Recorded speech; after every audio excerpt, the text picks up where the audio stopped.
Hello and welcome to was this the 7th episode?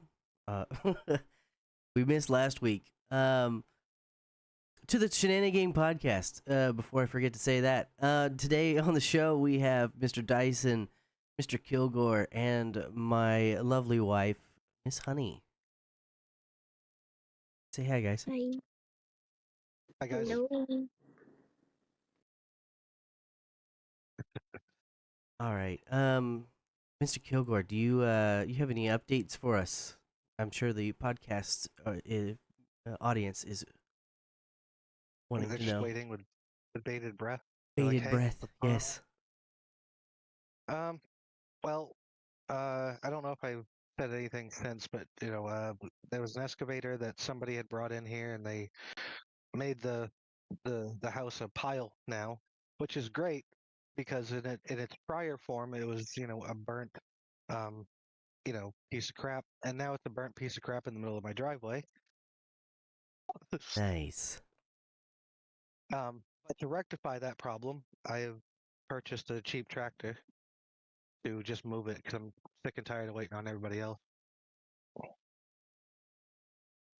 That makes sense. Mm-hmm.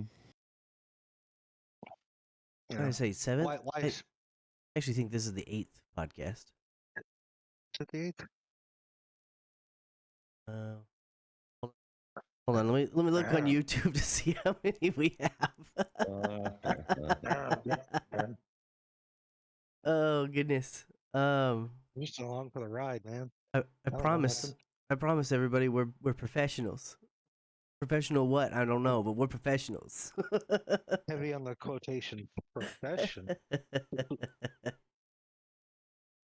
I can see Kilgore hitting the double finger thing really hard right now, if I had to imagine. Professional.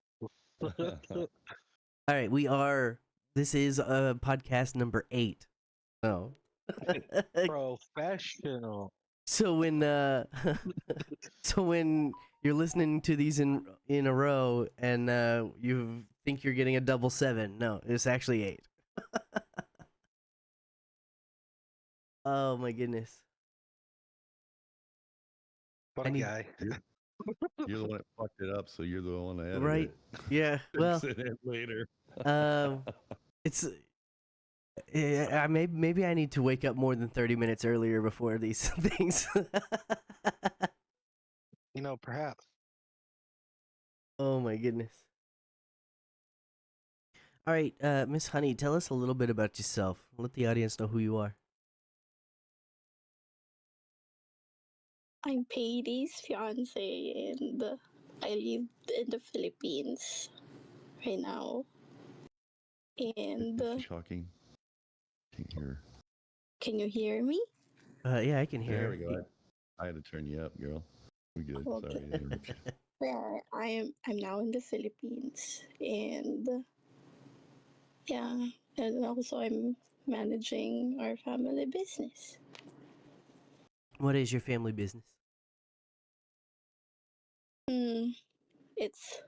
It's a retail and wholesale grocery store. You want to expand on that, or you want to leave it there? I don't want to force you to give out too much information. I wanna leave it there because if I will say like one by one what we do, it will take us more than 2 days or something. So that's why You got- she wasn't into the supermarket together. She didn't want to see that shit. It's like going home to watch us do what she was doing. Like those cops who go home and play a cop on GTA roleplay. Yeah. Because I'm not watching that stream. It's like going to work. Farmer plays a farmer on GTA roleplay. Huh. Farmer on GTA. It could happen, maybe, someday. Yeah, that's possible.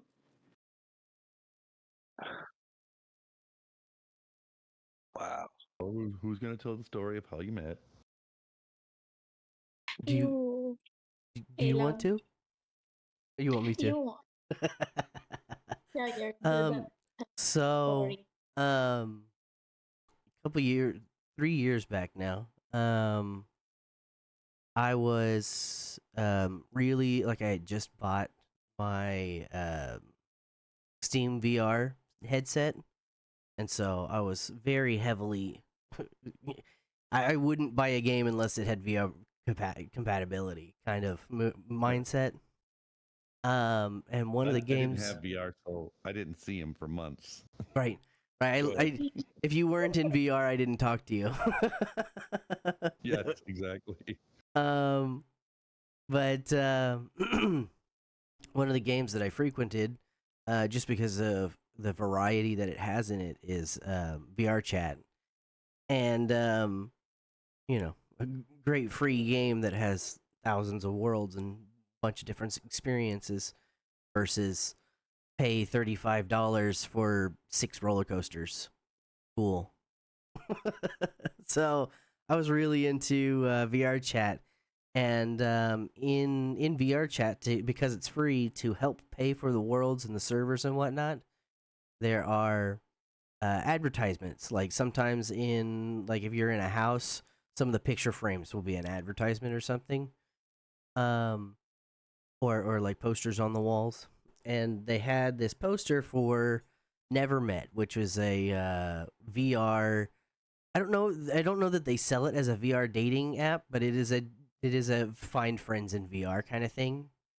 Um, and that's so I joined it, and I was like, I wasn't necessarily looking for a relationship. I was just looking for people to hang out with, because at the time I only really had 2 or 3 people who had VR to even hang out with, and so I was like, and they were all UK people, so it's early in the night they would leave, and I'll be like, okay, well now I'm the weirdo wandering alone through all these worlds. So I was like, I'm gonna find some more friends.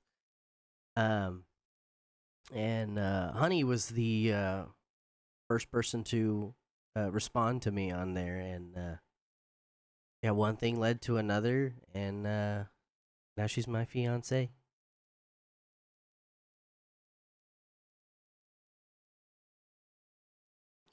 Did I get anything wrong, or do you want to tell your side of the story there, Miss Honey? I think it's right.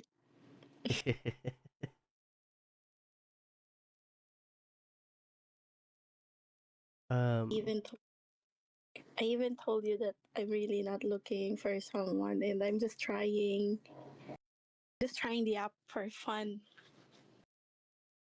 I want to just explore it, and then I will delete it the next day. And then you said, "No, we can talk more," and then you know it got longer. yeah, I remember it was one of the first things that you said was like, "Yeah, I just downloaded this app for fun. I'll probably delete it." I was like, "Oh well, I just made a new friend. Where are you going? Don't leave." I just friended you. Don't leave yet. At least give me your Discord so we could talk. And then she's like, "I don't have a Discord." No, she did have. She said I have a Discord, but I don't use it. Okay, so guys, her name on Discord, she goes by Mushy now, and that was my idea to change her name to Mushy, because her name before was 3 hex key characters that was just a straight line, and it was impossible to search her up and find her on Discord, because you had to go into the character map and find a specific line. Yeah, but it's really secure though. Yeah, and I never I'm not really active on Discord, and I really not um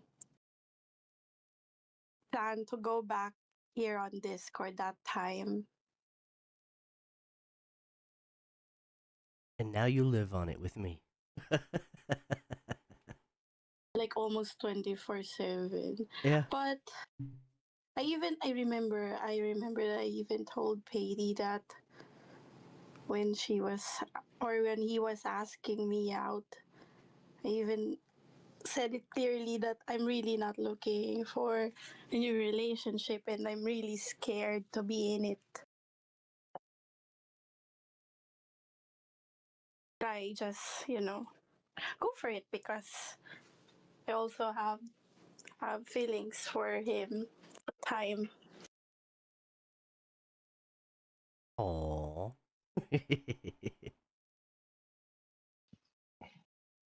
Sounds like quite a lot of time spent, really. Like, Yeah. not in a bad way, just Yeah, I went from having nobody to talk to somebody to talk to all the time. It's Someone's pestering him every day. that's a good problem to have, though. yeah. She's definitely my angel, my godsend.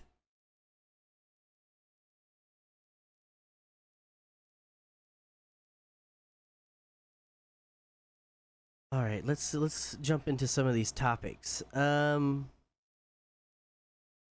anybody else has something to say before we jump down the rabbit hole of random topics. Oh no, rabbit hole. Don't trip. Um, Rip. let's talk about some the games that raised us. Some of the first games or the games that you played the hell out of throughout your childhood. Duck Hunt. Duck Hunt was great.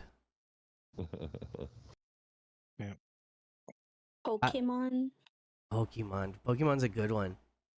Oh, dude, Game Boy, like A Game Game Boy. Boy Yeah, uh, the I little travel size one that goes in your so pocket. speaking of Duck Hunt, I I learned how to cheat at that game.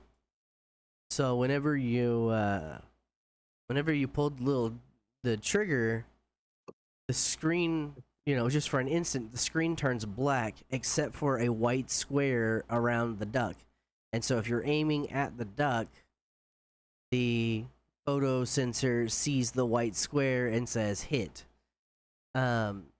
So in reality, all you had to do was point the thing at a light bulb and you would hit every time. I thought you were gonna say put the gun up to the TV and close as you can. And Shotgun style, not sniper style. That was a fun game. I'm pointing at a light. That's why you could never shoot the dog, because the dog didn't show up as a white square. I used to get mad at that dog. Every time you miss, he'd come up and mock you. And I was like, "You stop that!" I was You little son of a bitch. when you're running out there and grabbing those ducks, if you trip and fall, I'm gonna laugh at you too. Man, Dr. Mario. Dr. Mario was good. Yeah. It was like wasn't that? I'm trying to remember. That was the one that where he was where it's like Tetris adjacent. Yeah, but you shouldn't have really like if our parents really looked at the game, they would have been like, he's throwing pills in this jar. And you have to land them on the virus, match up the color, and as an adult, I'm looking at it going, "What the hell?" Well, I mean, I think they got away with a lot back then. One, because people didn't care, and they didn't know to care. But also, graphics and shapes that you could achieve were limited. So Well, I'm sure parents didn't do their homework then, and it was all also new. And Right. This will keep your kid entertained for a while. Here, right, yeah, they heard new way to keep your kid entertained. You know, get them out of your hair, and they were like, I don't care what it is. What was funny about it is I didn't even play that. The reason I played it is my grandmother got it for me, and she played it with me. That's awesome. That's That's a great cool. memory. Yeah, my And hold on, one more thing, Dave. Uh-huh. When I was about 4 or 5, my mother would give me the Nintendo controller, and just 3 colors on the TV. And what? I missed that part. 3 colors on the TV. Because when you're a kid, bright colors keep your eyes trained on it. All right. Right. The square one? The square original one, or was it the? Yeah, the box, like the one that was like massive and it had like a huge back on it. Yeah.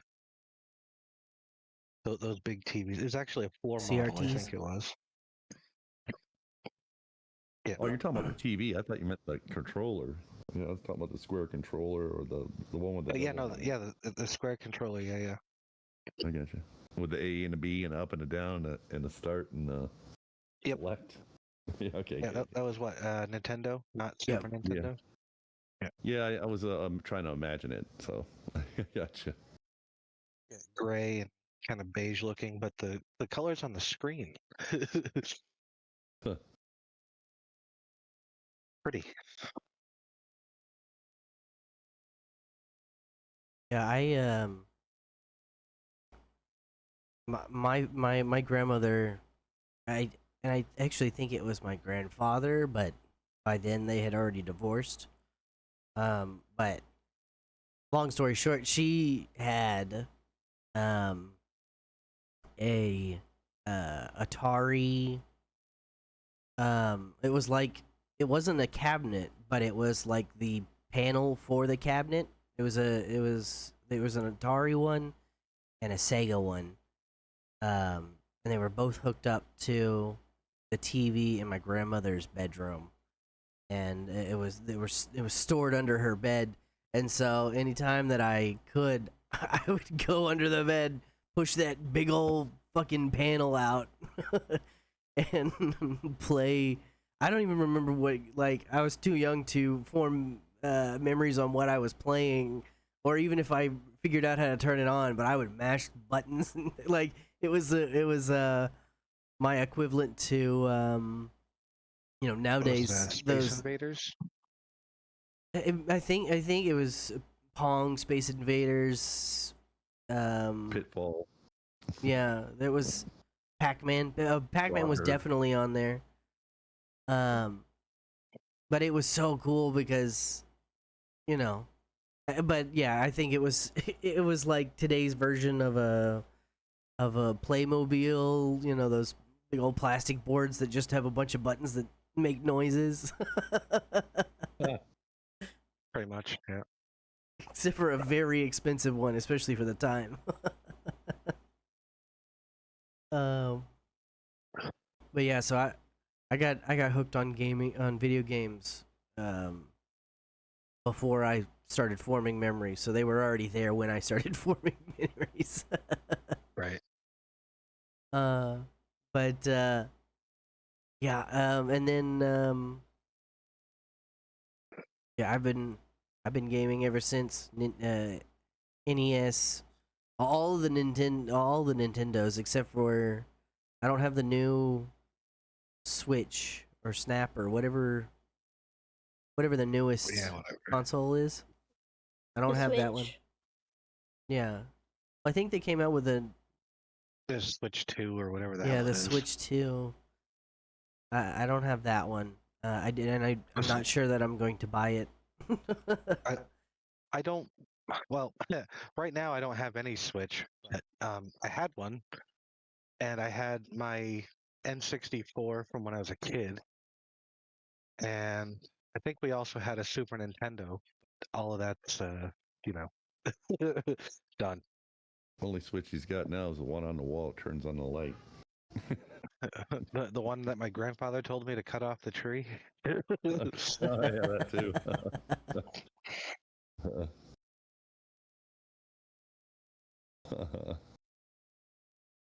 But I also feel like, and I think this has more to do with availability and the ability to purchase your own games. I feel like growing up, it didn't matter how crappy or how short a game was. I played it for hundreds and thousands of hours, and nowadays, you know, Right. Dyson and I get bored streaming a game after after 12 streams. Yeah, because we're pretty much at the end of it. we run Oh, through yeah. we're too good at this. We get to the end too fast, and then we sit at the end while everybody else is still trying to figure it out, and then we're like, okay, well,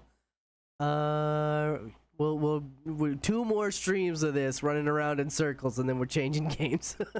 Well, that's like SL did that on when we were playing that Pal World. He just raced to the end, and I'm like, man, don't be giving me all this stuff. I need to get it. I need to run my own time out on it.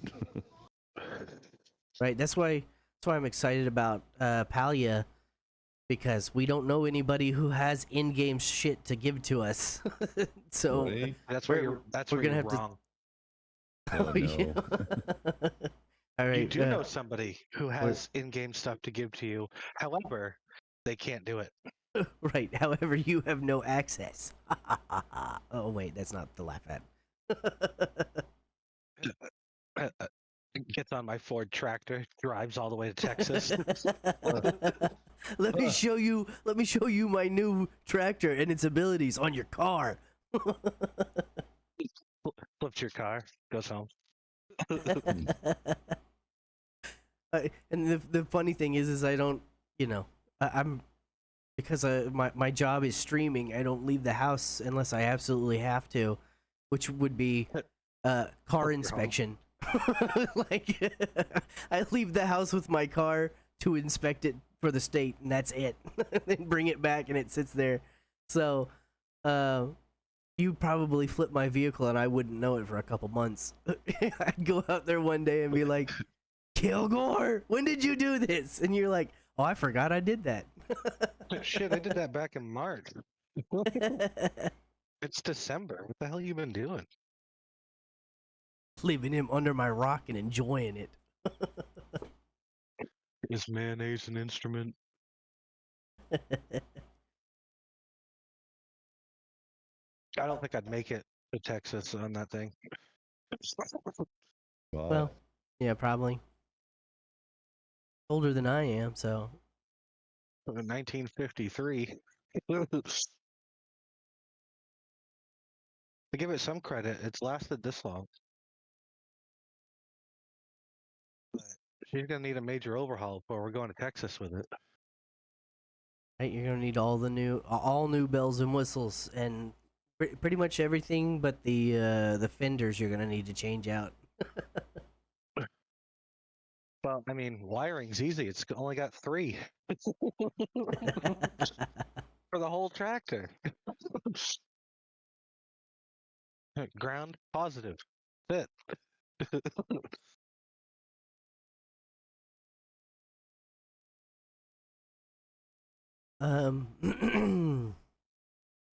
Is there any digital like digital ghost towns, like old games that multiplayer that you've played recently that you get in there and you're like, oh, there's nobody plays this game anymore. I'm the only one here. Yep. Which game? Fallout 76, actually. Oh, really? Has that been vacated pretty much? On the place, I don't know if it's PlayStation 4 and 5 players all on the same thing, but at least with the PlayStation 4 that my dad let me borrow, pretty much a ghost town. No Really? shit. Pretty much. Not like fully like gone. You can get on some servers and it's really active, but for the most part, there's not a whole lot going on. I don't know about more recently, but when it came out, uh, I liked what was it called? I'm looking at my Steam.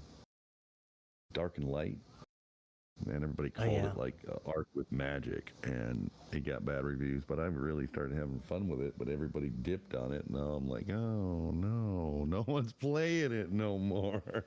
I'm trying to get further into the end game. Yeah, and I purchased that game. I still haven't played it. Dice, we keep threatening to play it. Maybe that's that's our next game after Palia or Arc or whatever. But yeah, I purchased that game because somebody was suggesting it in in the role play group that we were in. I'm not going to name their name; they don't deserve it. But the well, now my feelings are hurt. well, so we used to be a part of a role play community that was really good. But then they stopped doing all the good role play, and now it's exclusively GTA RP, and all I see is drama on that server anymore. So I'm like, no thanks. You guys used to understand role play, and now it's all about I need to win. I have to win. W cops, W criminals. Yeah. It's just all I hate to harp about this on every podcast we talk about it, but I think I worry that the glory days of role play are behind us. Hopefully, there's a new wave, and there comes a game that the toxic part of the community doesn't think is worth their time, and so they stay away, and so we can rebuild. Good luck with that. Well, let's just hope that simultaneously a good roleplay game comes out and GTA 6, and they'll all stay in GTA, and we'll be able to rebuild the community over in the new one. I found a new game. I want to post it in your chat for you to look at. It's a what do you call it? New dinosaur game, and it has a free demo on it, and I just posted it in there for you. It looked pretty good. I just wanted to check it out. See if you can check it out too. In this channel we're in right now. Yeah, in the little. Oh, I see it. Open chat. Yeah. Oh, okay. It looked pretty good. We'll have to check that out. But Mm-hmm. yeah, back to what I was saying. Sorry, I sidetracked myself. With Dark and Light.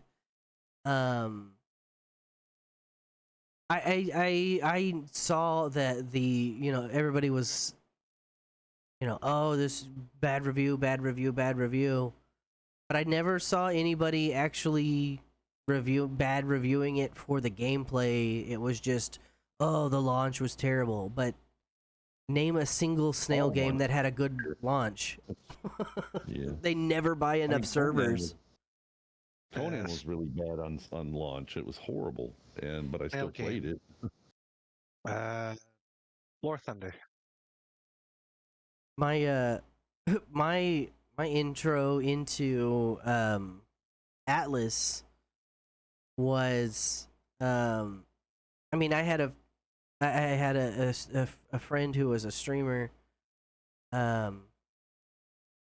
and he's kind of a well, at the time he was a big deal streamer. I don't know if I kind of stopped watching him and whatnot, so I don't really know what he's doing now, but at the time he was very popular due to GTA roleplay and some other roleplay stuff.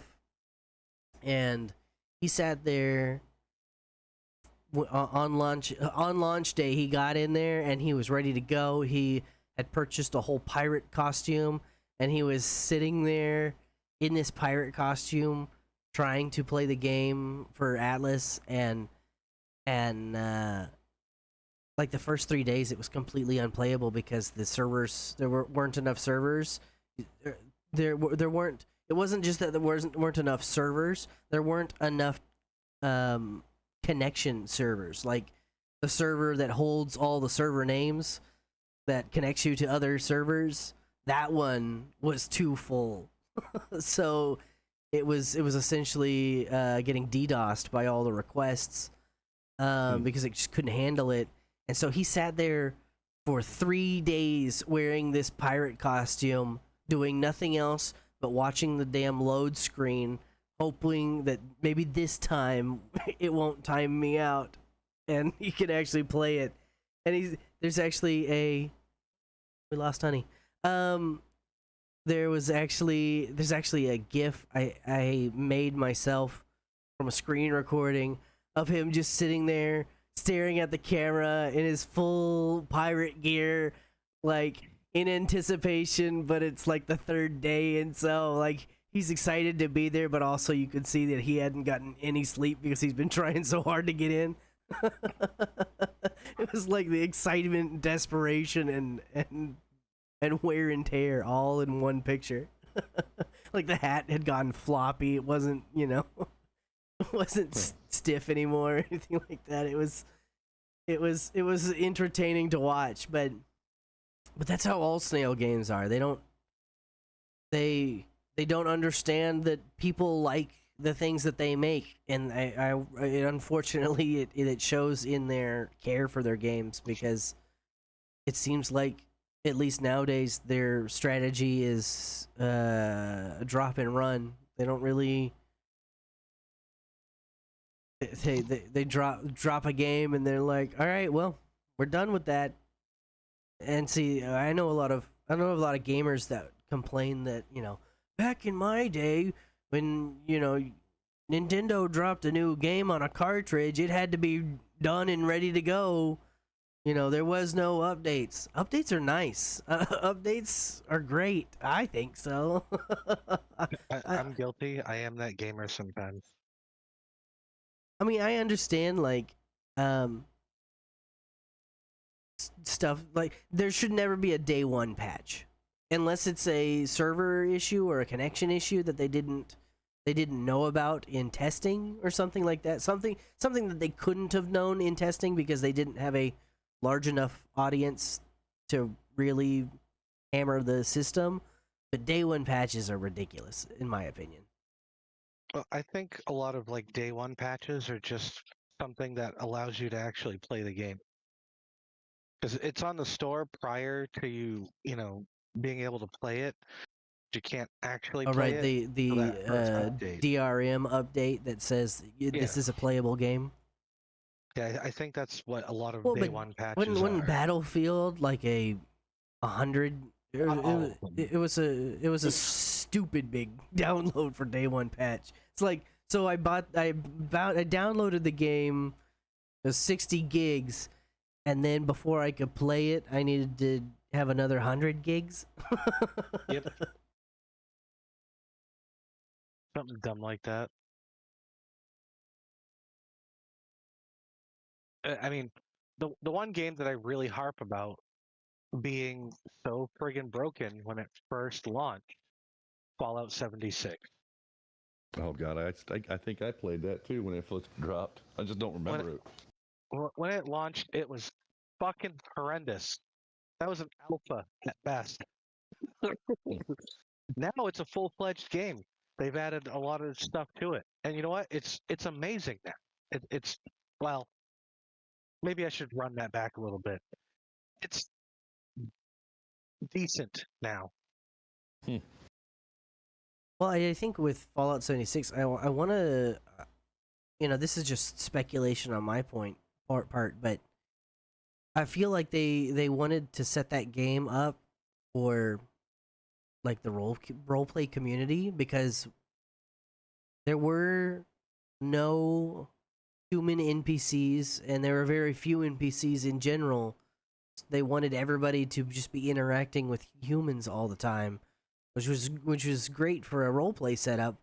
However, it leaves you with a completely empty world and it feels desolate, you know? Yeah, it was very nothingness. I mean, A even black hole simulator would have been more even full. even you know, GTA servers with 300 people population caps still keep the NPCs walking around, otherwise it feels like a ghost town. I got from that they're trying to launch off of Fallout 4, but make it a MMO, and I don't think it went off as well as it did as they wanted to, because I think they strayed away from the formula a little bit, which isn't always a bad thing. I know we need new things and not like the same old, because we complain about that too. The same old Assassin's Creed over and over and over and over again. Yeah. Or the same old Call of Duty over and over and over. What did you change about Call of Duty? We changed it from 25 to 24 on the package. Ooh. That's like FIFA. But I mean, FIFA you have to do every year. Didn't they update like the roster? Isn't that why they update every year? Yeah. But yeah. Can that not just be?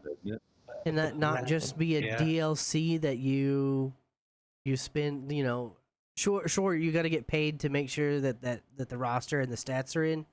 But could that not be a $10 DLC every year? That I want to play on 2020's roster, and so you load up the 2020 DLC, or I want to do this years. I feel like the serial games like that, especially ones that are instead of this is the third one, or whatever, where they're numerated by the year that they came out. I feel like they're just cash grabs, and I can't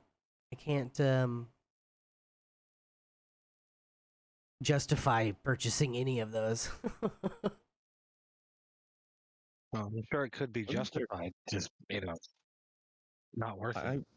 I don't remember the name of the game, but there was like this dinosaur game that was supposed to come out, and they hyped it up, and then they didn't finish completing it, and then he got in legal trouble with it. I can't remember what it was because it was a while ago that I watched that. They ripped it off of Steam because he wasn't putting any time and effort into the game. There was such articles and things about it back in the day. I can't remember what it was. But people invested. What's that called when like they put it up on a web page and then people invest money into it? Oh, and to like the not GoFundMe, but the yeah, I know what you're talking about. The Kickstarter. Kickstarter, yes. They had a Kickstarter on there, and he made a lot of money, and then didn't do anything with it. And I'm dipped. like, ooh. Yeah, that was bad. I don't The remember. Jedis are gonna feel this one. The there's also that one game that was it Mythic Empires or Myth of Ages or something that came out that was everybody was like, this is the new role play game because it was survival base building, open world, but in a medieval setting, and then Snail got a hold of a copy of the game, and they pulled the code out, and I was like, this is our code. It literally even like our mistakes are still in here. Our what we call things, everything is like, because in Ark, you're the player character is called the survivor, and like everything was still labeled survivor this, survivor that, and it's like, you didn't even pretend to change the game. Like it literally, instead of changing changing it from Survivor. At the very end of the code, it said, anytime that Survivor would have been printed on the screen, instead print, medieval or whatever they were calling their player character. So it's like literally just Ark again, Copy paste. copy paste, and with Reskinned. yeah, but with medieval, and that's kind of what it's kind of what they did legitimately, since it was their own product. With Atlas, was just Ark reskinned for naval battle, but they had to do that because they tried to do it in Unreal 4 and it didn't work. I mean, if anybody's ever tried to sail around on a raft in ASE, knows that you slide all over the place and it's very unreliable. So you couldn't have a whole ship doing that, so they had to make it in Unreal 5. And then they, after they had remade, they copy pasted it into Unreal 5, and all the bugs that happened because they just copy and pasted it, they were like, hey, we could sell another $60 game if we just copy and paste the unaltered regular game, and now we have ASE. Boy.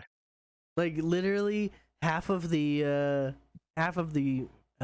quote unquote good roleplay games is just Ark in a different skin. Different title, Ark. Ark skin evolved. Ark skin evolved. uh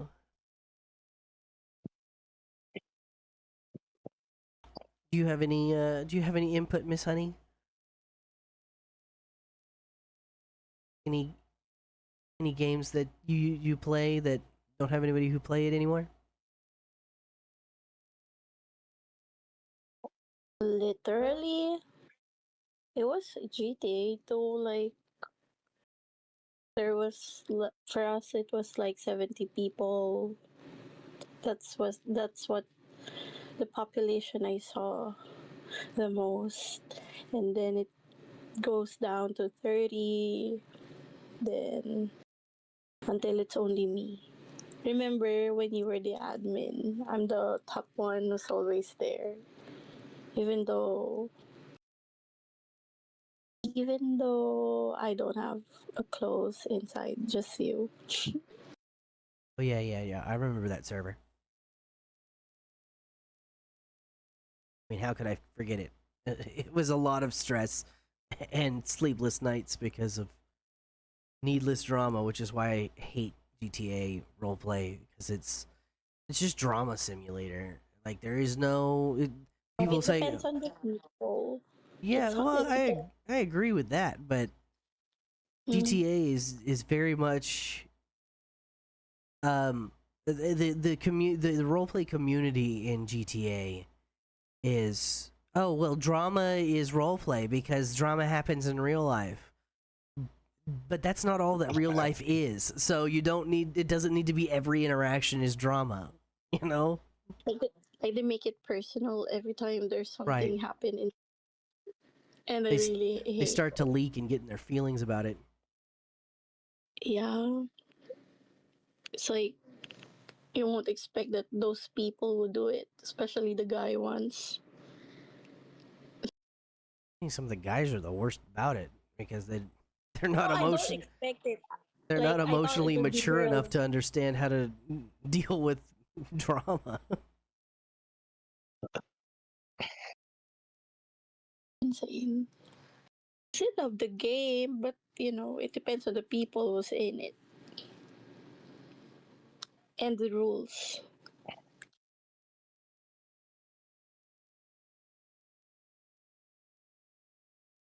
Um, let's see here. What's the next topic that we can go here? Um,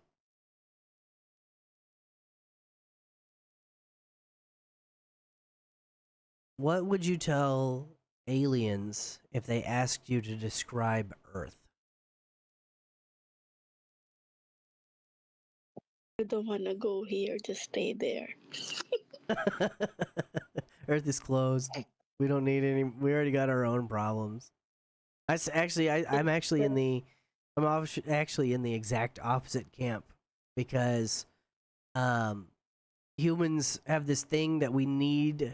We require an enemy, and the human race could unify if we just had a enemy that was not other humans. Like if aliens showed up tomorrow and started threatening us, one world alliance would immediately happen and we would start sending nukes at them as fast as we could. America, fuck yeah. I mean, it's true though. I mean, it's a sad statement on our society as a whole, but you know, just as an example, humans are us versus them species, and so after 9/11, I've never seen America more unified. Nobody cared about skin color. Well, nobody cared about the normal skin colors. They only cared about one skin color because again, there always has to be a them in human psychology. We just don't. That's how we work. But all Republicans and Democrats pushed all of their stuff aside, and we're like, nah, we coming for you, bud. I think Toby Keith pretty much summed it all up. Right? Yeah. He nailed that right on the head. we're Rest in gonna peace, Toby. we're gonna light up your sky like the 4th of July. Brought to you by the red, white, and blue. Eagle noises. Yeah. As speaking of 4th of July and fireworks, I thought it was funny. One year for the 4th of July, I had gone to Disneyland. It was either Disneyland or Disney World. I don't remember now. But we were sitting there and they had their firework display at the end of the night, and because it was the 4th of July, they had they had their normal Disney firework display as well as a 4th of July extended. So it went on forever. And they shot off so many fireworks, and I thought it was funny. There was I'm not sure the nationality. They spoke English, but it was a very heavy accent. But there was a family in front of us, and after the fireworks finished, I heard the father say to the rest of his family, he goes, "Dang these." I don't remember exactly the frame, so he probably didn't say dang, but he was like, these Americans really know how to set the sky on fire. That we do. I was that guy. Dang, these Americans know how to set the sky on fire. That line lives rent free in my head anytime fireworks are brought up.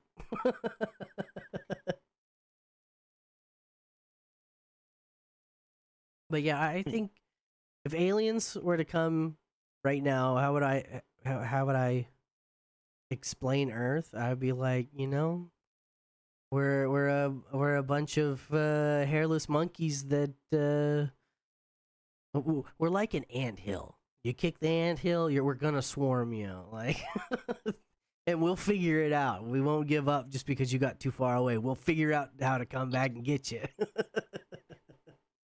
We will. An external threat is our bread and butter when it comes to R&D. So if you sit out 1 light year and throw something at us, our space technology will start ramping up very quickly. Once we focus on something, we can get things done. And I think there's a lot of I've read a lot of books and short stories along those lines. In fact, there's a huge genre that I don't know if anybody else, but I get a ton of these on TikTok where they are like they'll do like short stories or whatever, or read the audiobook for short stories and stuff, and or they have that AI voice read it out, but it's like the Galactic Empire didn't understand what they were getting into when they met the humans. Yeah. Everybody in the Galactic Empire thought humans were weak because they didn't even have a unified government on their own planet, and they were too busy fighting with each other. But then one day the Glorks declared war on the humans, and all of a sudden no one ever heard of the Glorks again.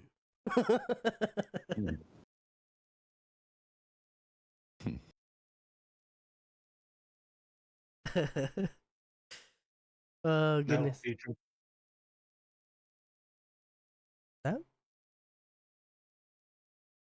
That'll teach them glorks Right? and to mess with Earth. You come on. You was the devil went down to Jordan. You come on back. You want to try again? I told you once, you son of a bitch. We the best that ever been. Round on the mountain, run, boys, run. Hey, no copyright, no copyright. Oh goodness. I mean, yeah, Charlie Daniels might come after us. I don't know, man. Yeah, you'd think that some people just want to be remembered. Right? Sometimes it's not enough. Oh goodness. Let's see here. I gotta add to my prompt for for podcast topics to stop asking us weird food combinations. I know you're interested, GBT, because you can't taste things, but that's literally half the things it asks. It suggests every time I ask for suggestions. I thought that would have gone over better with Spencer, but Right? She really didn't have anything to add. I mean, she did. She did like 3 minutes on it, but I feel I feel like she could have brought it out longer. yeah, I feel like she was holding back. Maybe she didn't want to tell the internet that she didn't want to let the internet know how big of a freak she was. Lovingly, of course. Spencer's amazing. Yeah, there's no two ways around that. She's absolutely awesome. Yeah, she's awesome. I'm praying for her because last night she came into the stream and apparently she has a medical issue. Her son has a very like hand and mouth disease medical issue, and they're trying to keep their daughter away from it, but her daughter started vomiting last night, and so like it's she needs help. she needs some divine intervention. She's not having a good time right now. Sounds like it. Yeah. Without looking it up, I have no idea what hand and mouth disease is. I'll admit it. I know it's bad, but I don't know what it is. Bad. It's what? It's really bad. It's really bad. Like if a baby contracted it. Yeah. Almost like, how can I explain this? Like, all I can say, it's really bad. You have to go to the doctor real quick. Because Is it like vomiting and diarrhea? Like, is it like a dehydration situation or something? no, like if someone, like for example, this is just one of the examples that you can contract it. Let's if someone like kiss your baby, touch it on their face or feet, something like that. Mhm. So as much as possible, if you have a baby, don't let any stranger, even close friends or family members, kiss your baby. It might sound rude, but you know, because that could be deadly, dangerous for the baby. Says I asked GBT and says the symptoms are fever, sore throat, painful red spots and blisters on the hands, feet, and inside their mouth. Sometimes the buttocks or Oh, wow. legs. Mouth ulcers. Rashes that aren't itchy but are very uncomfortable. Spread through saliva, fluid from the blisters, feces, fecal matter, and contaminated surfaces. They say that you have to be very careful because it lives on objects for longer than you think, and so if your kids are playing like Pokemon cards, this is the example. If your kids pass around Pokemon cards, everybody in the daycare is gonna get it. Mm-hmm. Says there's no cure to it, but usually clears up in 7 to 10 days. Lots of support is lots of liquids, over-the-counter pain relievers and fever reducers, and cold It's like foods. it's like close to chicken pox, but of course chicken pox is worse. But still, it's still scary. Okay. Yeah. So yeah, it is the risk is dehydration because you're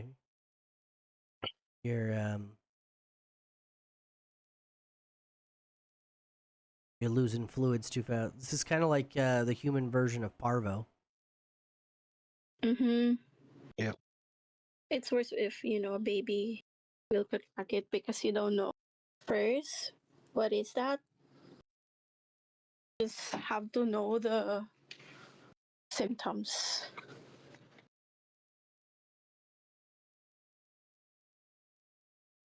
Uh-huh. Yeah, well, and the symptoms seem pretty.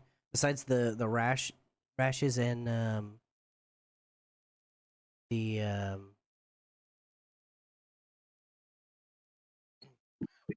sorry, Hmm. my Sorry whole about screen that. my whole screen froze, and so I was worried that that the podcast had crashed. But no, the I don't even know what I was talking about. I freaked out so much there for a second, like I panicked. All the information left my head. No panic. we don't crash on Your me 1 baby. hour in. Don't crash on me 1 hour in. Oh, Hey, is this the seventh one? no, the eighth one, confirmed eighth one. Professional. Professional streamer, Patey and Dyson, coming to you live sometimes. Maybe. We're on time 90% of the time. Every time, 90% of the time. I'll show you the meaning of the word most of the time. Ah, speaking of, this is one of the topics. Any stream confessions, funny things that happened midstream or just off camera that you haven't talked about? I don't know. I feel like our streams are just Pretty much out there. yeah, we're pretty out there. When there's a mistake, we let everybody know about it because we think it's fucking hilarious. Yeah. Pretty much open book, I feel. Yeah. I mean, I rarely ever end a stream. Well, maybe that's not true. There's a couple streams that I've ended very angry, but most times, Well, after after getting oh, that's something I can talk about is TikTok and their fucking ridiculous enforcement. I can get a little Yeah. salty on here and let the world know how ridiculous it is. So, you know, there are several things that happen on TikTok live streams that are blatant and explicitly stated in the terms of service that you can't do, like live streaming Disney movies, or having Bananas. having bananas out on camera, or tacos out on camera, and I see those and I go, well, you can't do that, so I report it and I get no violation found. Read the community guidelines before you report someone. Well, that literally is. You're not allowed to stream Disney movies on anywhere except for or Disney bananas. Plus. yeah. and, Perms for that. And but the last couple of streams that I streamed on TikTok have been filled with me getting not warnings, not, hey, we're restricting your live because we have a complaint and we're checking into it. No, they will just shut off my stream because some jagoff keeps reporting my live for fraud, taking money or scamming people out of, or misrepresenting some sort of financial opportunity. I don't do finances on my stream. I don't have anything on my stream that even asks for finances. There's literally no way that you could possibly go, oh yeah, we need to shut that down.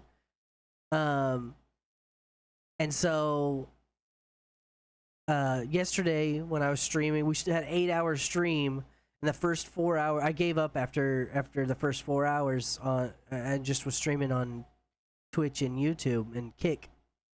But after the first 4 hours, every hour my TikTok stream was getting shut off due to a fraud claim. And then I would appeal it, and they would be like, "Oh no, you're right. Ain't nothing. You're not doing anything wrong." 1 hour later, we've shut it down for fraud. Oh no, never mind. You're not doing anything wrong. Okay, we've shut it down for fraud. Oh yeah, you're good. You're good. We've shut it down for fraud. Like, how do you not have a lockout timer? Like, if you've put it into review, and you're like, no, we've appealed this ban because we reviewed it manually, and you're not doing the things that are being reported. How do you not lock out that account from being reported again for at least the fucking day? Like, how is there no Or at least from cooldown timer on person that? who reported it. Right. There has to be, like, and the fact that someone can literally be streaming Disney, and while they are still streaming, like, not like, oh well, they went offline so they're not streaming it anymore, so when we looked at it there was no Disney movie playing. There will still be the Disney movie playing, and I will get a report back saying no violation. How does that, like, I don't understand. I don't Probably an understand. employee at TikTok that you're reporting. They're the ones that are Right. doing the checks It's and balances. it's TikTok, the safety and enforcement guy. That's his side hustle, is streaming Disney movies while he's banning other people. Makes sense to me. I just I mean, I can't and it's really discouraging, and it really made me look at my numbers, and except for when like I have one or two people who will come in and really, really throw some gifts at me, throw some donations at me. But on a normal day, I make more in ad revenue on Twitch. So it for me, I'm getting really close to the point on I'm just not gonna turn it on over there. Dyson can have his going over there because he has more luck in that department. I mean, I say luck. He's done a lot of work to build up his TikTok, um, and so I would understand if he kept going over there. But I every day, every time it happens, I get less and less motivated to turn it on, especially because I make more than 30 times more in ad revenue, which is anybody who knows how Twitch's ad revenue is, it's shit, and yet I'm making more money in ad revenue over on Twitch for one or two viewers. So just let that sink in to anybody who knows the back end. It's ridiculous, and it doesn't help that Yes. TikTok takes 30% of your cut if you're not like their highest top streamers. I thought it was 48%. Well, it they have a whole like gamified system that oh, you only get 30% of your cut. Sorry, that's what they don't take 30%. They take 60% of your cut. But you can move that number up. If you stream for so many minutes, you unlock another 4%. If you have a certain amount of people who follow you during the stream, you unlock another percent. If you have a certain amount of comments, it unlocks another percent. So each stream, like you start out with, I think you start out at 15% cut.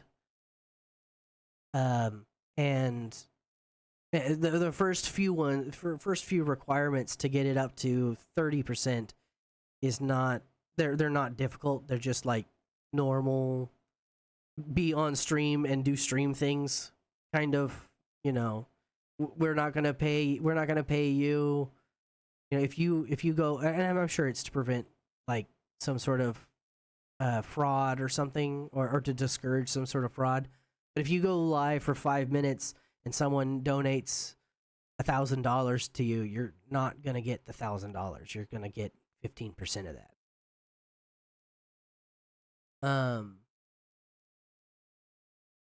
But it's literally the worst rates of all of the streaming platforms, and the only reason why I'm there is the fact that it has the potential for the best discovery. Yeah. I'm not a beautiful girl, and we found this out last night because Jess was streaming with us, and she streamed for 3 hours? Probably, yeah, somewhere in there. She streamed for 3 hours and had over 2,000 people roll through her live, and she's at a lower quote unquote rank than us. And Dyson and I were on for 8 hours, and I had 83 total people roll through mine, and you had 138. I think. Yeah. So at higher ranks where we should see more traffic, because we're not beautiful girls, we didn't get that traffic.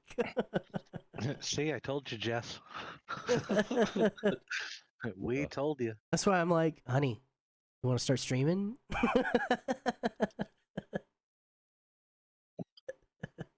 I mean, I hate to say it, but it's true.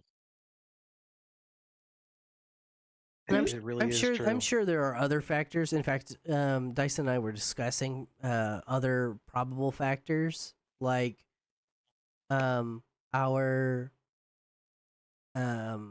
a lot of our friends and followers that we have are not really the demographic of our content. Like we're really good, and especially Dyson's a really good people person, so he makes friends with everyone, but not everyone is interested in watching games. Right. Mm. I think a lot of them come in because they're friends versus They want to gaming watch this community. content. Yeah. Yeah. Oh, there's It's a some in there. There's some in there. means Yeah, I'm not discounting everybody. I'm sorry, honey. What did you say? You cut out.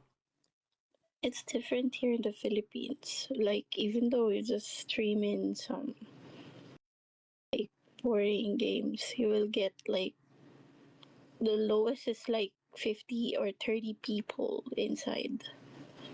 Well, I'm sure there are many streams in the Philippines that are in the same boat as we are, but you don't see them, and that's the problem. Nobody sees us either. That's the lowest I I think- saw. From watching that lady, I think when I sent you that message, like I reset Mhm. my FYP, and what I'm interested in is what What you engage with. like gaming and streamers and stuff, so and different games and all this kind of stuff that we do, funny and stuff. So I've been watching that stuff and I've been pushing it over to you so we can get in that demographic, because I think it's linked together. Once you're in there, then it starts putting that out to those folks that like that stuff. So I'm trying to reset it and change it and see if we can get more people in that way. From what the lady that I watch in the mornings and stuff about, talking about just tips and things that you should be doing, which is really good.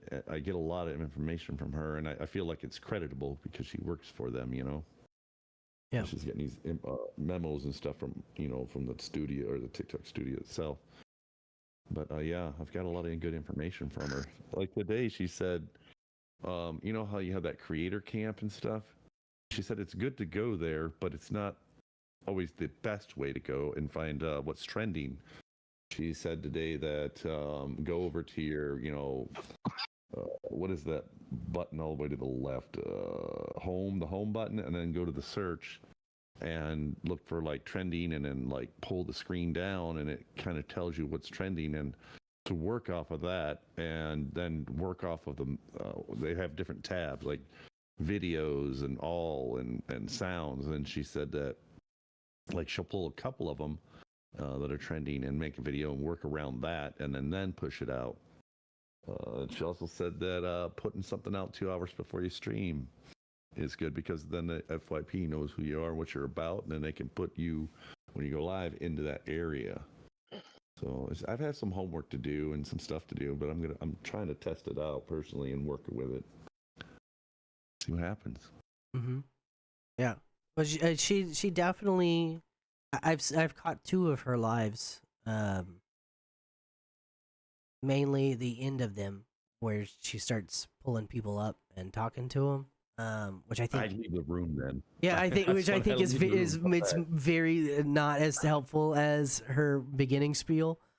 But she does it so early in the morning that like the only reason I caught it today was because I was laying down about to fall asleep, and Dyson was like, "Get in this room, get this information." She's talking about the terms of service. Get this information in you. And Yeah, I thought that was so important. And with Yeah. your memory and my memory, I figure Yeah. if we put it together, then we'll remember what she it- said.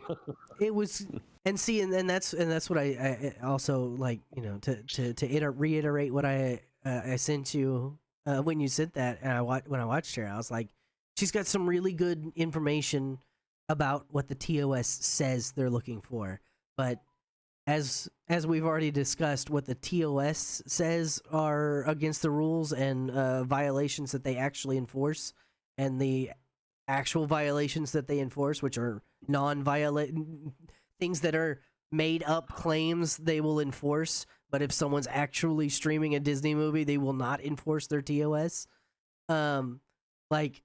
She definitely has. She's a wellspring of information for official information, but as far as what they do in practice and their actual enforcement, I think that nothing on her fault. It's not her fault that TikTok doesn't follow their own fucking guidelines. But I yeah, think she's just sharing the information she's fed, but she doesn't have right, probably all the information, but she's got more than we do. right, And we right, can right. grab those little nuggets And she, share you it know, with our friends. she studies it. So at the Exactly. very least, there's no like there's no hidden gotcha for her as far as the official publicated TOS and what they are pushing on the back end, because I'm sure she gets a bullet point. Right. This is what I And I want don't think you to she talk knows- about. I don't think she knows all the technicals, algorithms, computer, all the back end computer stuff. Right. But she has, doesn't know how that works, but she's using the information from what they give her is what I feel. I trust her more than all these fucking videos that come up on my thing. And here's another one.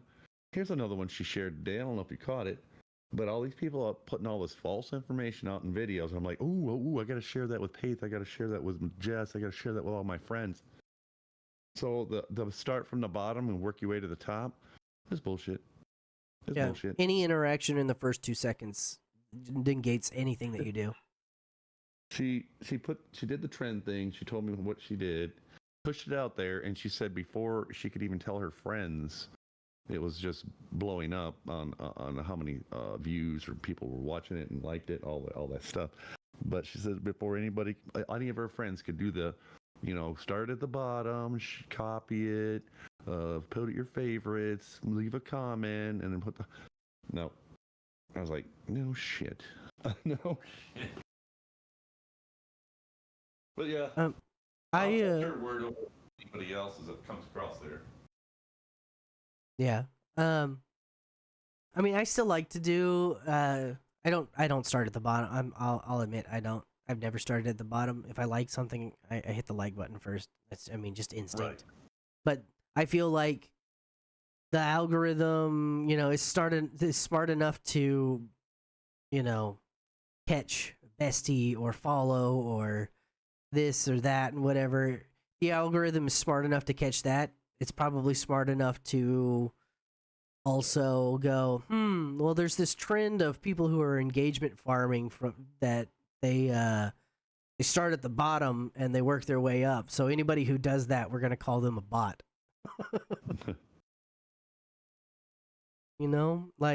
And I feel like there's also enforcement, and because they don't have human enforcement, and I feel like they have a sophisticated but poorly regulated AI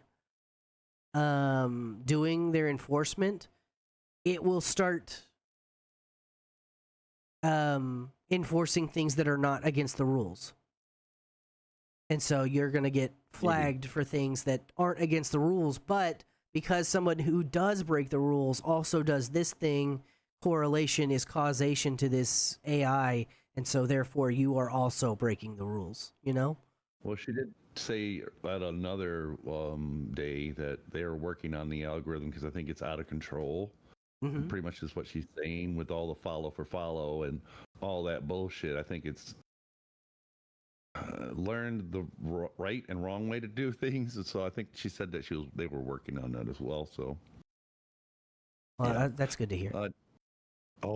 Pink went into I think I talked to you about this last night on the stream. Mm-hmm. Pink went into one of those bestie parties. I mean, high-end bestie parties. And she asked what they're going to do when they crack down on the 13th. And they kept ignoring her and deleting her message or something and blocking her. And finally, they just blocked her and locked her out of the room. And she goes, bitches, because they're all women in there doing it, the moderators and stuff. Yeah, they don't want... the only thing I can figure, I mean, nobody wants to hear, and maybe, maybe they misunderstood a genuine question as someone to be trying to get a gotcha kind of thing. Because, I mean, if you know the house is on fire, but you're on the other end of the house and you're trying to grab all the money out of the safe that you can. I know, Kilgore. It's just an analogy. But if you're on the other end of the house in the safe trying to grab as much money as you can, you don't want someone going, "Hey, there's a fire over there. There's a fire. It's coming. Yeah. This fire's coming." So I understand not wanting that in your chat, especially if you're trying to grab every penny you can before they shut the door. That's what I told her too. But also there's probably there's a layer of plausible deniability. Don't tell me that I'm doing things wrong, because then they know that I know that it's wrong. Yeah. Too soon, man. Too soon. Sorry. It's one of those things, my brain got ahead of me and I was like, well, this is a great analogy, but then I forgot to read the room. It's a great analogy. I was just screwing with you.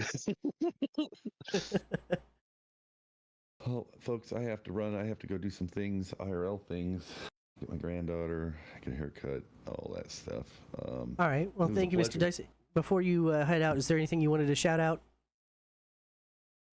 In particular, stop and see us between 3 and 10 on Twitch, YouTube, Kick, and TikTok.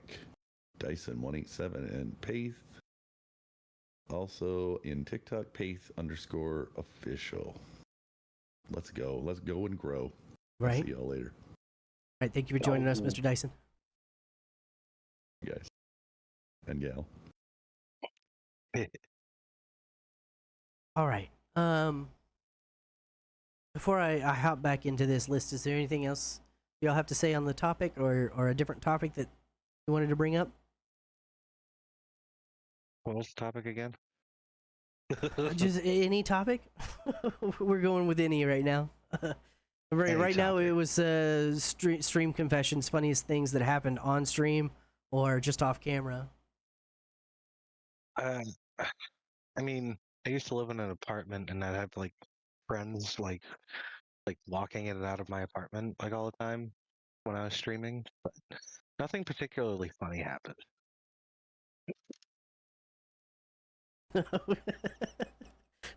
Nothing interesting. People came in and out. They made some noise. I yelled at them. I'm like, hey, get the fuck out of my house! And he was like, "Fuck you," and I was like, "All right, cool." Yeah. Yeah, I don't stream, so Well, what about I guess it's not technically streaming, but do you wanna talk about your limitations on gaming, where because of where your computer sits, you can't get she can't get a good gaming session in, because even when she is off the clock, she's like feet away from on the clock, and so people will start hollering at her to come do work even though she's not on the clock. yeah, like if a customer, it's like 100% they will see me if I'm sitting on my desk. So even though I shouldn't be in there, they would really do their best to get my attention. Wow. I talked to my siblings and yesterday, and they will remove some of the things in the other room, and I'll put my computer there, and I Well, could play with more peacefully. yeah, that'll be nice. Well, I was thinking the other day, like, you're gonna need a desk for your computer, but is just the desk that's in there too big and takes up all the space? This one's gonna be get rid of, and then I already it's already like planned what's gonna be the desk will look like. It's gonna be like a corner desk. Ooh. Will maximize the space because it's only a small room. That's nice. Yeah. See, I like that. And I like that. give you more room to put other decorations and furnitures in there.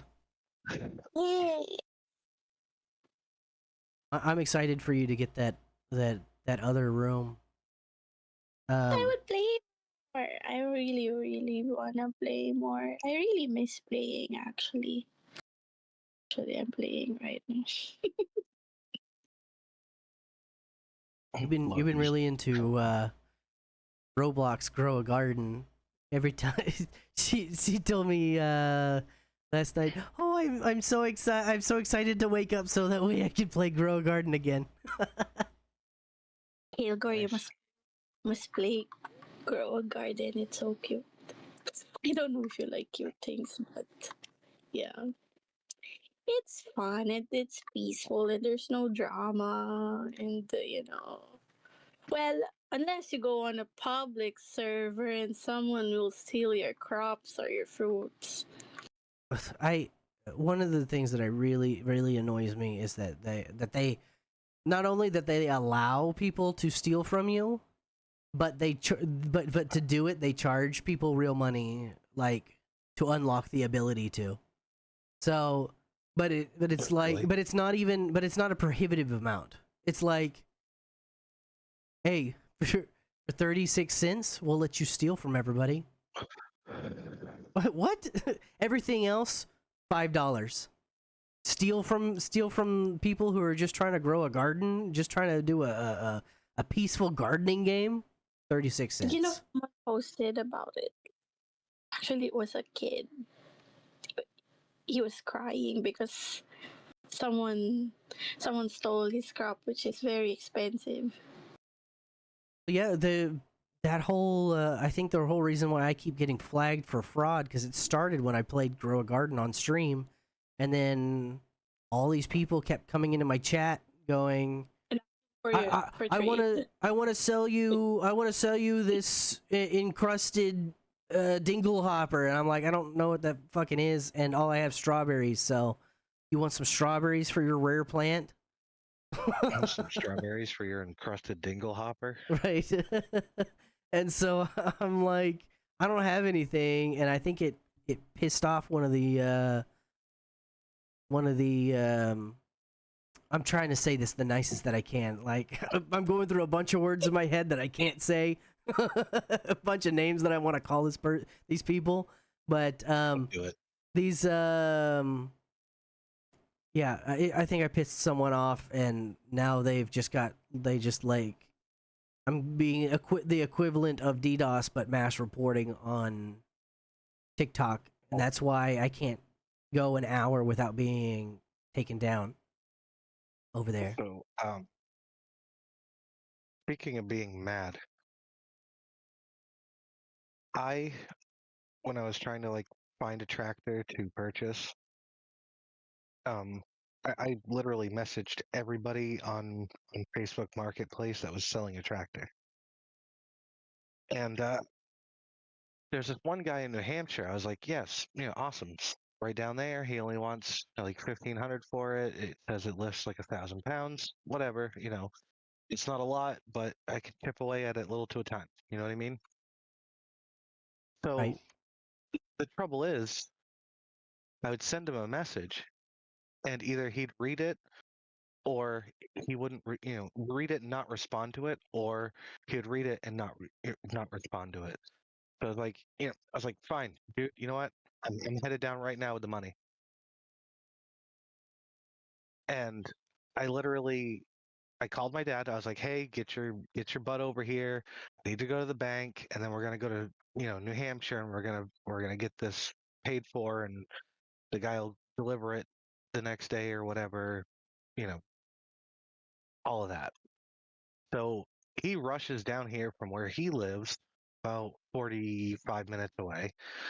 And we rush from here to the bank because the bank closed at 4, and it's like, no, like 3:35. So we've got very limited amount of time to get to the bank. We got there. I got the money out. We went down to New Hampshire to meet this guy. Went down to his town, and he never responded to any of his messages. And I even went as far as to get on his regular profile and try to call him on Facebook. Like, come on, dude, let's get this thing done. And even now, I had my dad also try to get a hold of him, and I had my buddy Mike try to get a hold of him.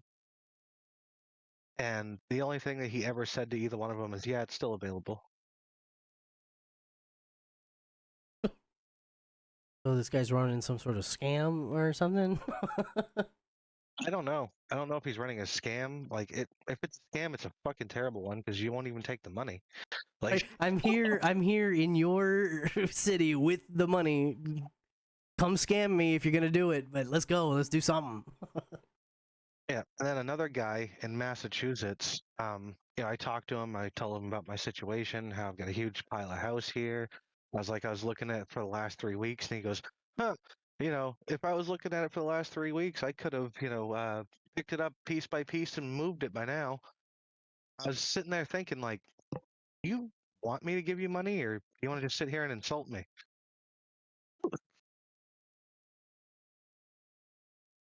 Yeah. Typical I, asshole. I need the heavy equipment that you have and are selling to move this giant pile of rubble, and I would like to purchase it from you.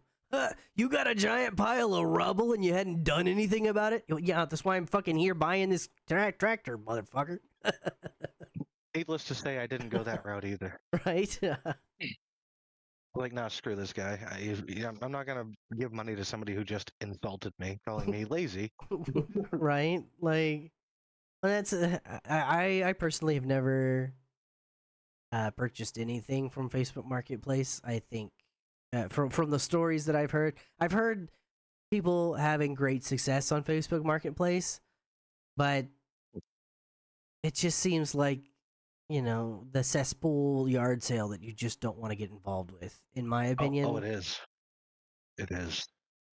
it just Especially sounds around here, it's every, horrible. every time I hear someone not like there's plenty of YouTubers who will get things from Facebook Marketplace, but they only tell you their successes and not all the other BS that they deal with. And so Yeah, anytime that I hear a real I had to person using it, they're I had to always like, "Don't message ever do this." 10 guys. I had to message 10 guys to try and get at least one of them to fucking respond. Jesus. And funny enough, the guy that actually sold me the tractor, older fella, and he's like, yeah, just call me, whatever. And called him up, and I'm like, hey, I don't want to kick the tires with you. I don't want to, I don't want any of the, I don't want to bullshit you. This is what I want.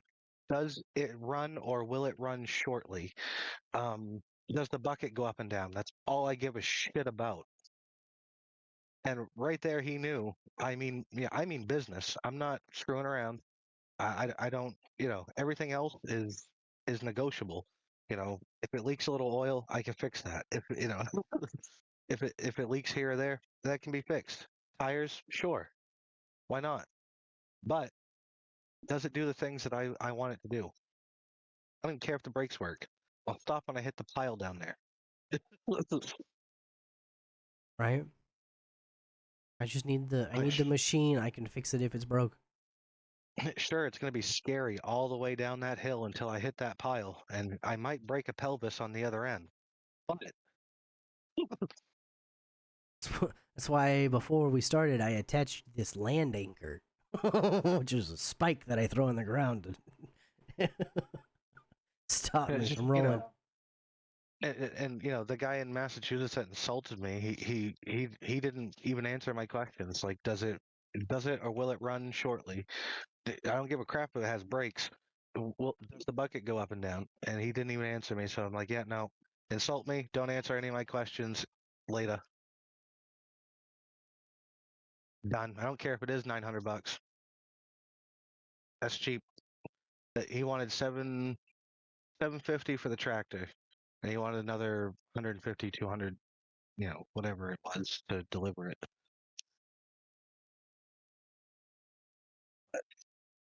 Instead, I went up to the tractor I bought was 30 minutes away from me. Uh huh. Well, that's convenient. Yeah.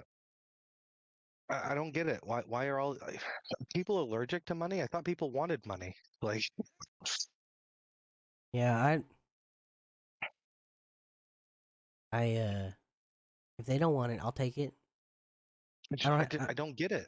Like I don't literally, I don't there's have anything to I don't have anything to give them for it, but if they're just, if they just that can't. guy in New Hampshire. I was like, dude, was this dude like allergic to money or something? Like, I'm not. I told him. I told him, I'm not gonna kick the tires with you. Nothing. I just want to purchase the machine. I just And want to he hand never answered me you back. I just want to hand you a couple thousand and be gone. I want to hand you the $1,500 that you want for this machine, and I'm gonna leave with my machine. Like, that's all I want. I don't get it. Why drag it out and make it a process? Like, I get people that people work. I get that, but I went down there 5 o'clock. I hung around till like 6 o'clock. Like shit, he might have got out of work at 5. It might take an hour ish or more to get home. So I hung around, Yeah. and still nothing. He didn't wind up reading my messages until like 9 o'clock that night.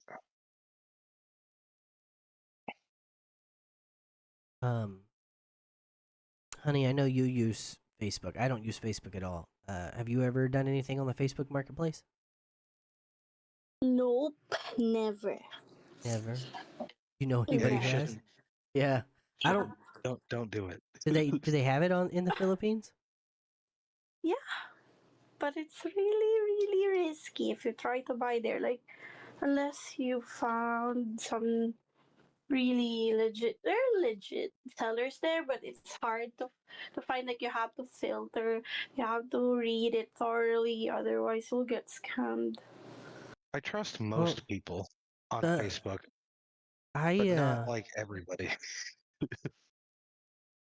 I have a hard time, and if not if but when I do end up moving to the Philippines with Honey, um she's gonna be in charge of buying everything because You can buy through Amazon now here in the Philippines. yeah, well, you can, and actually, it's getting better. In fact, so if I do purchase, I'm still going to purchase through Amazon and still pay American prices because Nope.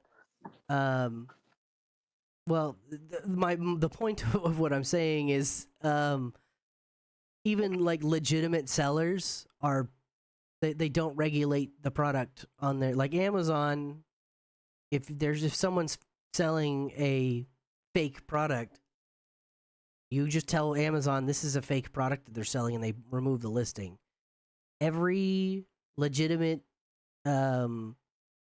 seller that they have that is Amazon adjacent is like, they'll be like, hey, here's this picture of JBL headphones. This is what I bought Honey for her birthday, was some JBL like AirPod looking things. They're wireless, had their little charge case and everything like that. And I paid JBL name brand price, and what she got was an off brand and of an off brand that probably I could have gotten on Temu for 5 cents, 12 cents. I still use it because it's from you. Well, and that's I appreciate that, but it's besides the point. Like I paid for, like I paid and got you, like the point of the gift was I was giving you really good quality headphones or earphones, and they were like, yeah, sure, we'll take your money, stupid American. We're gonna send her, pieces of plastic with a tiny Arduino in it, and that's it.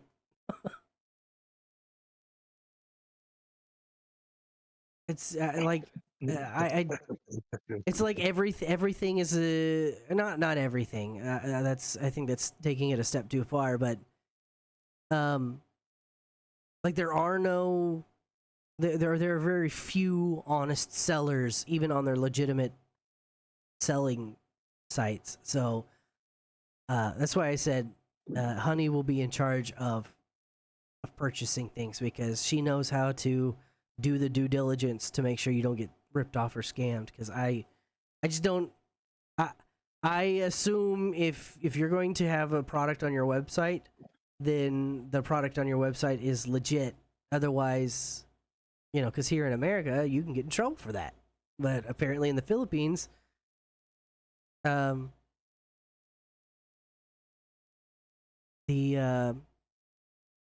there is no getting in trouble for scamming people constantly and blatantly. Not really. Like, yeah, they will delete it, but it would take a long time. Like you would have to report them multiple times. Ouch. I think Amazon does like quality control. Like you say, okay, Amazon, I want to sell this item, and they will. I know a guy who is in Amazon quality control, so I know that they do this. When someone says, "All right, we want to sell this item on Amazon," the first few will probably get through. Like if you're a scam or whatever, the first few will get through. But Amazon will secretly, through proxy, purchase your product and then make sure that it matches the description of your product page. If not, then they pull you down. You don't even have to report it. Amazon will be the one to go, this is not right.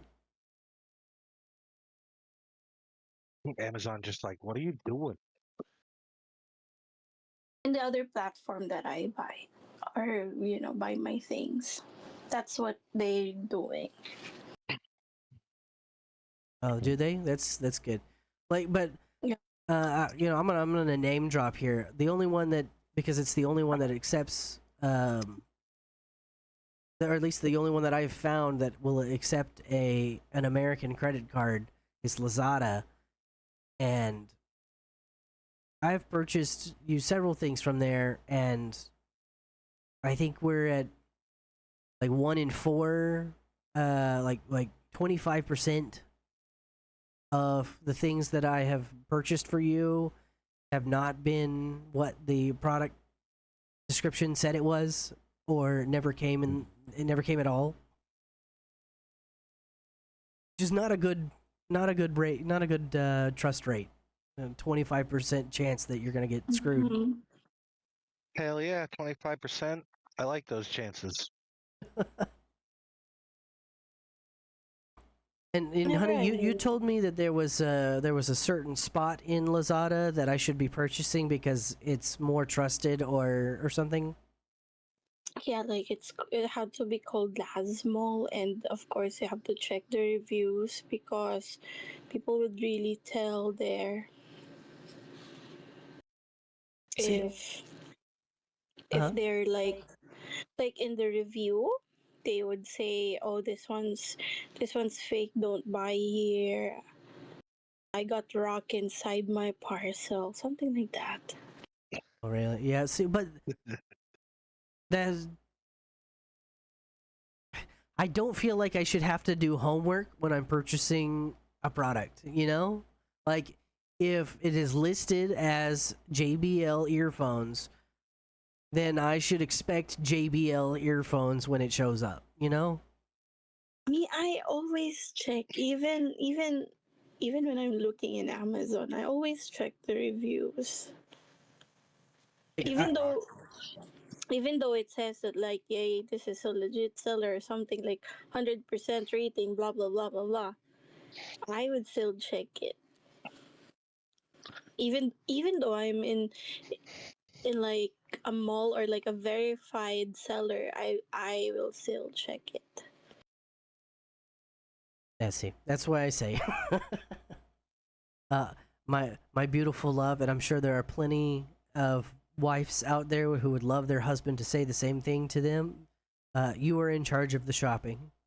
you get to shop all you want. You're in charge of that because, um, like I got your, um, I think it was last year. I got your mom, the food processor. Yeah, the parents, yeah, they liked it. Like, actually, they're still using it, and every time they use it, they always remind or remember you. Well, but I did.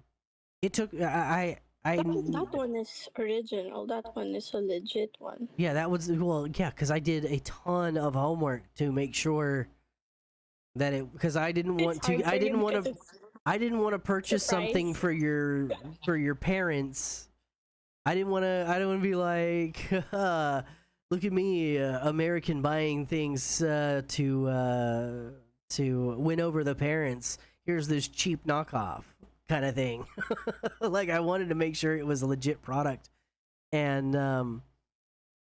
to do that, I had to like I looked on Lazada and I found it on Lazada, but it looked sketchy and it was way underpriced, and I was like, well, maybe they have regional pricing, but it still seems too low even for regional pricing, and so I ended up um just setting my VPN to the Philippines so I could get on Philippine Amazon and just purchasing it legit through Amazon.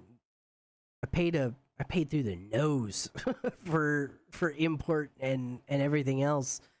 Um, Yeah, but it was worth it. the jewelries. Is that the one you're telling, or the other one? I No, don't know. the what was it? Panasonic for food processor? The processor. Yeah. Yeah, No, I thought I you were paid into. yeah, I paid through the Mhm. nose to make sure for the import fees and custom fees, and like I paid I almost paid more in the shipping and uh tariffs and stuff than I did for the product, but again, I was trying to impress your parents and I didn't want to get them a knockoff, so I made sure like I paid the extra just to make sure you got the legit product.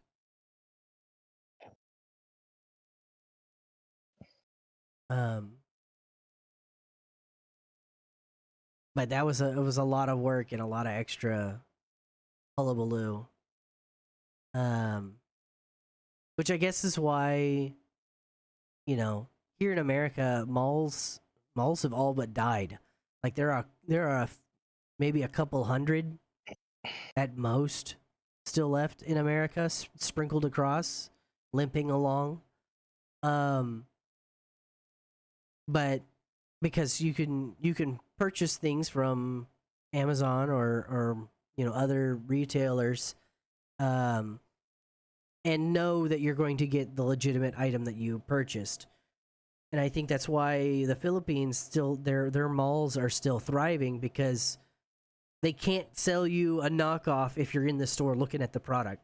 Like if you're buying a Yeah. Panasonic, you know it's a Panasonic because you're holding it.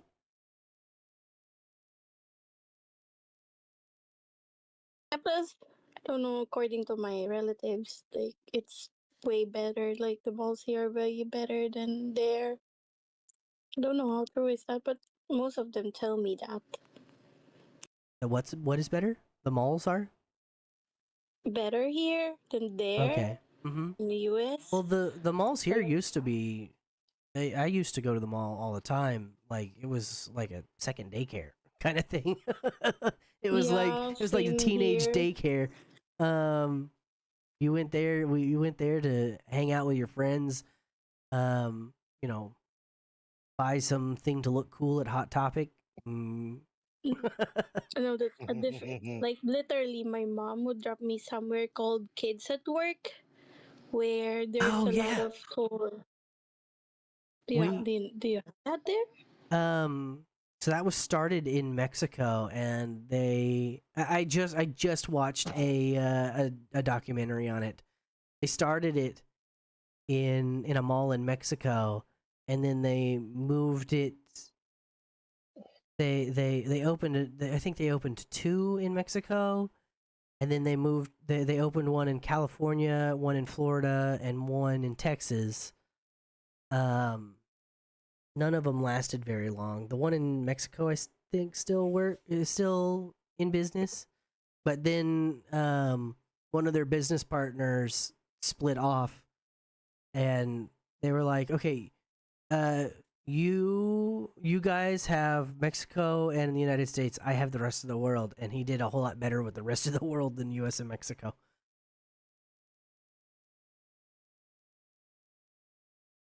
Sounds about right. But it was from the documentary. I think it was a cool looking place. I had never been there before. I'd heard about it before, because they did a huge because where I live in Texas there was one near, so it was all over the kids, like the cartoon channels. That advertisement was constant. Or there for like a month, trying to get people get kids excited and whatever. But yeah, it's an interesting concept. Like you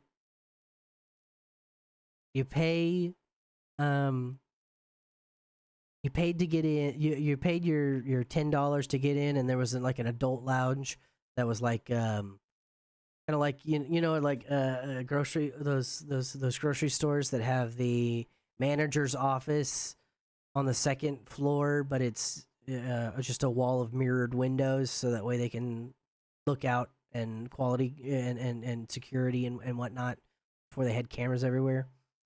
Um, it's just cheaper to have a wall of windows. But they had that, but for parents to go up and sit in, so they could watch. They didn't have to be with their child, but they could still keep an eye on their child. But you go in, and with the price of admission, you got X many dollars, um, and then you had to take that money to the bank and deposit it, and then they would put it on your credit on your debit card, and then you could use that to either buy stuff from the gift shop, but normally that the money that you get, or the money that they start you with, isn't enough to buy anything at the gift shop. So the whole point is you had to go in and like do little jobs to earn money.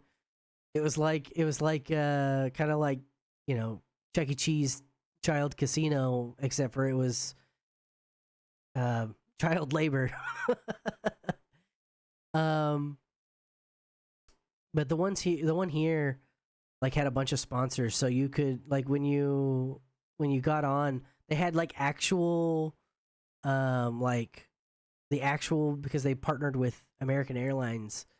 They had actual like boarding tickets, and so when you were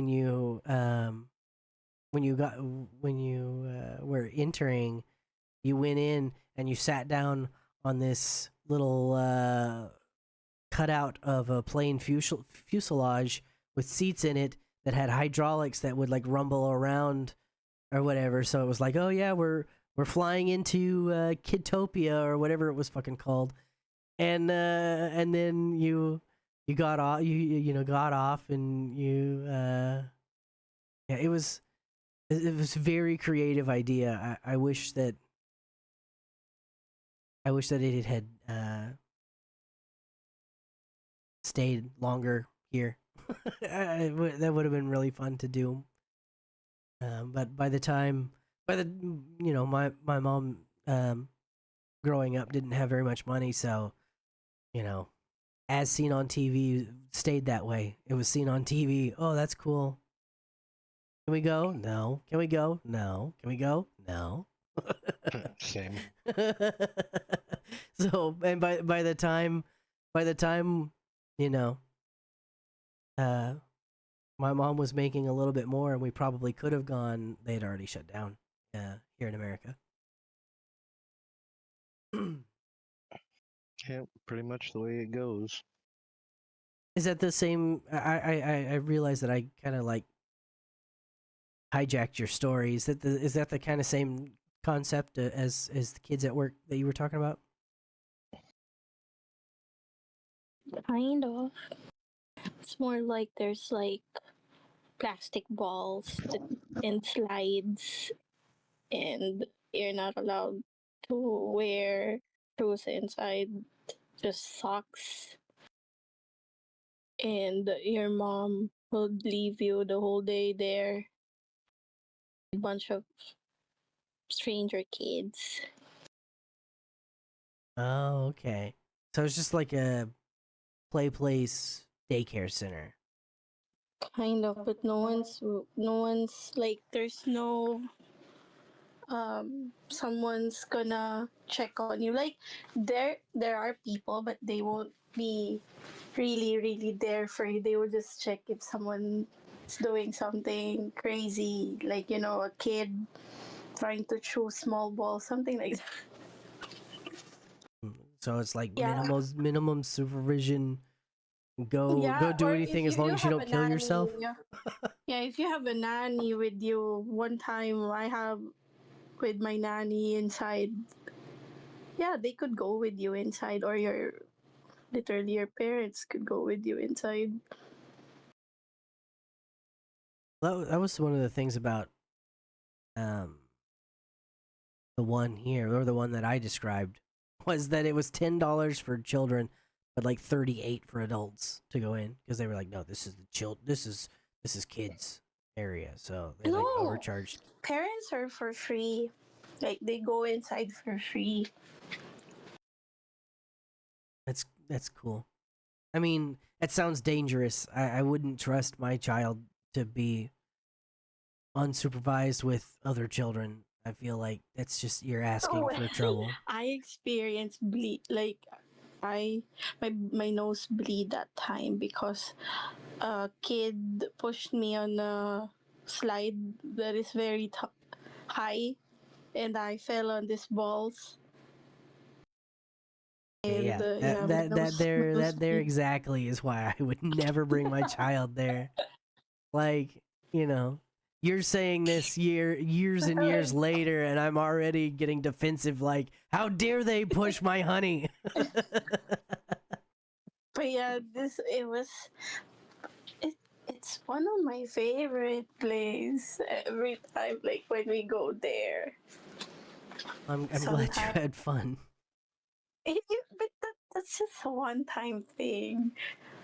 But yeah, the mother said sorry and even offered to go to hospital, but mom mom declined it, and it says it's and that mom says that it seems I'm fine, but I'm really fine. It's just when I was a kid, my nose bleeds easily.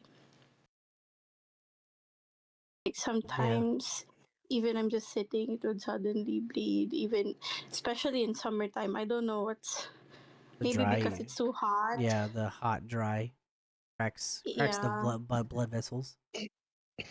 yeah. But what's interesting is my sister never experienced nosebleed. Only me and my brother. Well, she was too busy drinking gasoline.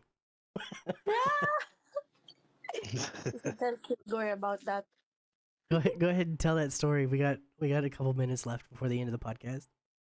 I'm really not good in telling story, but one time my sister drank gasoline out of a Sprite bottle, Sprite glass bottle. Us, when we were kids, I don't know if it's a thing that's common there in kids there, like bubblegum sticking on your hair, and your parents would use oil or sometimes gasoline to remove it from your hair. And one time, my dad used it, and my sister came out and just saw the bottle of the Sprite.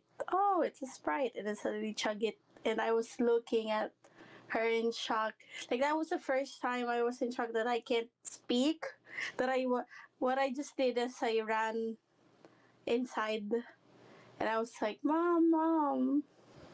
You know, May is drinking what? And then mom slapped me because I really can't say it. Like I was really panicking, and I'm really shocked that she is doing it. Yeah, she Yeah. she got into the hospital and was admitted for like 2 weeks, I think. I hadn't heard I hadn't heard that part of the story.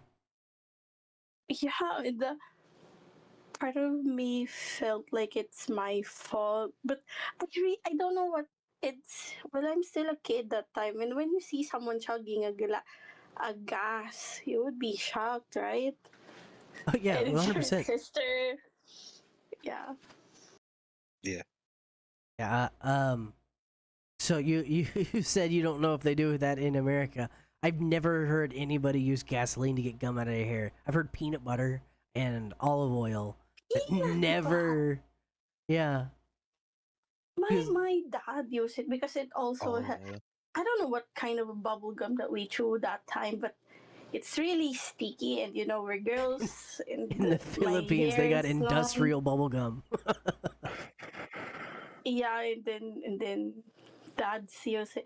Mom never do like because mom never remove it from my hair. Oh, it's always dad. So maybe it's because it's dad. It's and I dad. and I He don't know that I insists. would put gasoline in a Sprite bottle. Like I feel like Also, Kilgore, I'm sorry if I struggle at pronouns because here in the Philippines they don't use pronouns. Uh, I don't have any. yeah. Well, honey will regularly. She'll be like, and then my dad my dad did this, and then she said this, and I'm like, who is she? Who's this other person? Oh no, my dad. Just because she doesn't, they don't have, they don't have and use pronouns in Tagalog. So, Yeah, um, but it's in I'm when just I'm listening. writing. Yeah. I don't do mistakes on it like in pronouns only in when I'm speaking with someone. Yeah. Well, no worries here. I'm just listening along. I think she I don't apologized to know you, if just to apologize to everyone if she said it wrong. there are people that are being uh offended, and I don't want someone to be No, offended nothing by nothing offends Kilgore except for if you insult him about his burnt down house. Yeah, that's still sore. Oh, Maybe I'm sorry. maybe in a couple years when he has a new house, you can insult his burnt down house, but not right now. Uh, But it's not I'm my really, I'm, team. I'm really quite hard to actually offend. It's not, whatever. Right? Go with the flow, roll with the You're, punches. you're like you're like love. You're like Paidy because Paidy it would take time for him to be really done. Once I get to that level, look out. But it takes a Right. long time to get there. Yeah, that's like Paidy. Like it would take lots and lots of time, even in other things. Like if there, like for example, that time when we were in the roleplay server, like he would still be helpful. You wouldn't feel like he's very upset or very hurt, but he already is. He's just good at hiding it. Yeah, No, that's also true. duty before feelings, you know. Yeah, I've got But all kinds of other I crap that know, I have to do first. I know. Man. I feel whenever Patty's being upsetty, Spaghetti.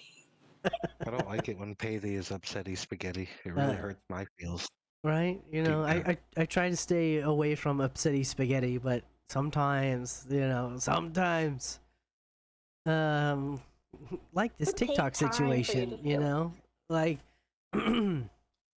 there's so many things that are wrong with TikTok, and I just, I don't want Really to, felt I don't want to bad that stop time streaming on after. there because there are people, I've made friends and viewers over there.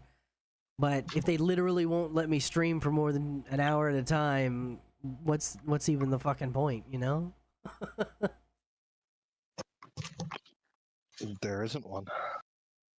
Yeah. Well, that's gonna do it for this episode number 8. In case someone's still confused of the podcast. um, and Mr. Kilgore, is there anything you'd like to shout out before we go? Once again, wash your ass. Wash your ass. Be good to people. Um, Honey, is there anything that you would like to shout out or promote or anything like that? I don't think so, but only your stream and Dyson stream and just or Kilgore stream and also Kilgore stream Currently, no, but I and used to. Yeah. and Pink Panda stream and Jess stream. Yeah, you should check them out. Get around to all of the shenanigans. Yeah. All Yeah, check out the what shenanigan. else? Yeah, all the people in Shenanigan. I forgot the others, but those are the people that I know so far. But yeah, all of them, you should check them out. All right. Well, that's gonna do it for us. Thank you everybody for listening. Have a good day and be good to each other. Bye bye.